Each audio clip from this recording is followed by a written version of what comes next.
Hello, and welcome. Nice to have you here. Before I start, I encourage you to watch the 2 previous parts on this topic of time, so that you can follow the thread of what I will say in this one today without any problem.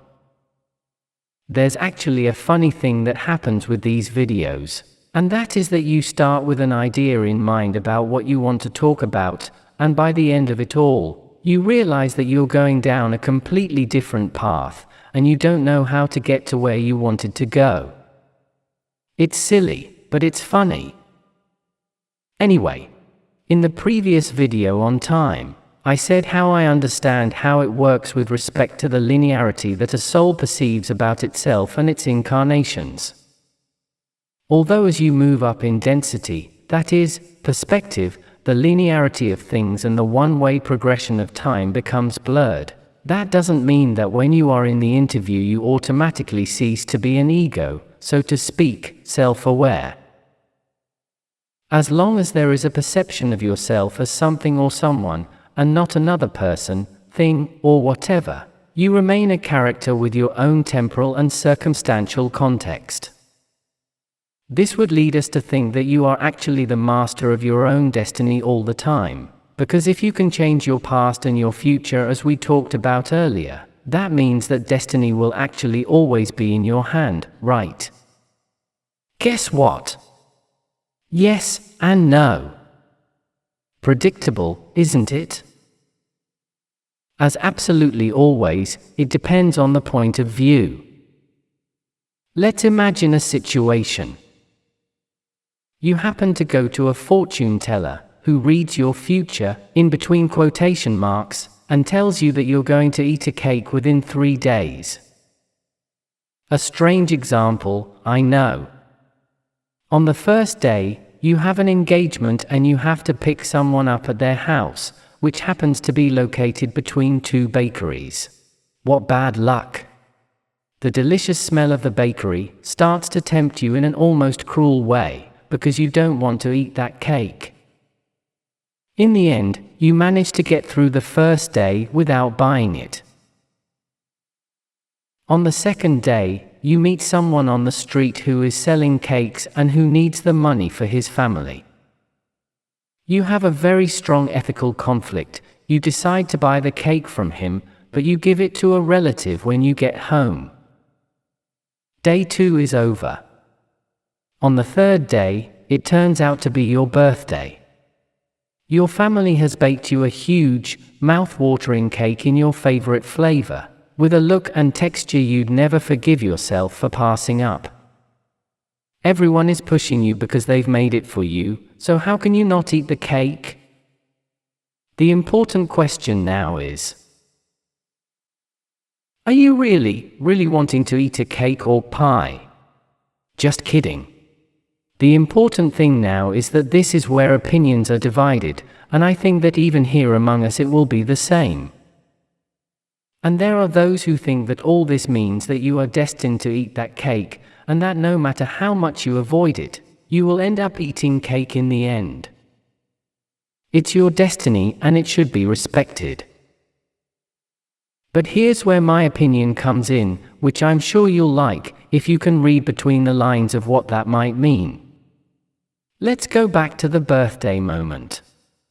In the end, with an iron will, you want to prove to yourself that you are capable of escaping this fate, and show the fortune teller that you can change it as much as you choose. You have succeeded, and you haven't eaten any cake in those days. Much later, it's time for you to return to some level of the between life or even to the source itself, and surprise. That decision you made to fight to change your so-called destiny was, in itself, your destiny. Should this be frustrating, and does that mean then that destiny is inescapable? From a certain point of view it would be inescapable, but it should not frustrate you at all. Because what this means is the following. If it doesn't matter what you do now, because in the end you will always be within what you planned, then what the hell does it matter what you planned, if you can live today what you decide? It also means, from another point of view, that you are deciding and writing your destiny right now. My message then is that, as much as it may seem that your destiny is to irrevocably live a terrible experience, which repeats and repeats, you can change the future. You can move destiny. Even if you later discover that escaping from that idea of immovable destiny was, in itself, destiny written for you. If you are constantly living a repetitive situation that leads you to sink into something that seems inescapable, the first thing I will say to you is that I am very sorry and that you have my full support and understanding. But the second thing I will tell you is much harder to hear, and that is that it is probably a problem of ideas, conscious or unconscious, or shadows that make you live and relive the same thing until you learn to change its value, its meaning. I know it sounds easy to say and difficult to live, and that it always seems that you have tried everything and keep on trying. But my message from here is to allow yourself to cry, wipe your tears away when you are ready, lift your head, and look your situation in the eye. You have all the strength and power you need, because you are everything. It may take time to find it and learn to master it, but it is there. Be patient and become strong, capable of changing, in between quotation marks, your apparent destiny. And this actually, as I see it, also applies to the lives you observe around you, and this is a very personal view of mine. If we can hardly take it for granted that we know our destiny and our incarnational arrangements, how could anyone even claim to know the wishes of another person's soul? That being the case, my philosophy will always remain to help those I believe are having a hard time in the best way I know how, while maintaining a balance so as not to be intrusive, of course. All this explained today could lead us to ask ourselves several questions, which I will leave for the next video. Does the omission of action to respect the agreements of someone who suffers make sense? Does it really make sense to try to change someone's timeline? As I said at the beginning of the video, I ended up talking about things I didn't even know I would say. In fact, I think we have entered into a very strong and very, very delicate subject. Of course, I want to make it clear that I speak about all this with the greatest of respect and always ready to change my ideas later on. But with the experience I currently have, this is my way of understanding the universe.